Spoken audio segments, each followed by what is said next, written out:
एक बूढ़ा आदमी एक सुनसान जगह पर अपनी कब्र खोद रहा था। वो दुनिया से तंग आ चुका था और अपनी जीवन लीला समाप्त करना चाहता था, लेकिन तभी उसे एक चमकदार चीज दिखाई दी। वो उत्सुकता से उसे खोदने लगा और पाया कि वो सोने का एक बड़ा टुकड़ा है। खुशी से झूमते हुए उसने और खुदाई की और पाया कि वो सोने से भरी एक पूरी खान पर खड़ा है। ये देखकर बूढ़े की खुशी का ठिकाना न रहा।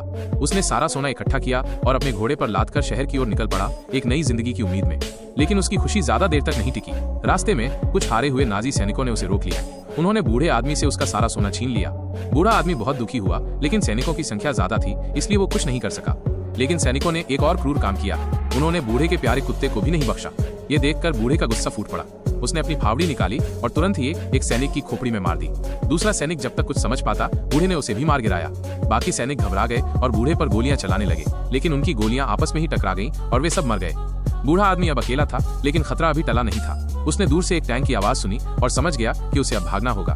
वो अपने घोड़े पर बैठकर भागने लगा। नाजी कमांडर ने उसे दूरबीन से देखा, लेकिन उसने बूढ़े का पीछा नहीं किया। वो जानता था कि आगे उनका बिछाया हुआ बारूदी सुरंगों का इलाका है। बूढ़ा आदमी तेजी से आगे बढ़ रहा था, लेकिन अचानक एक जोरदार धमाका हुआ और वो हवा में उछल गया।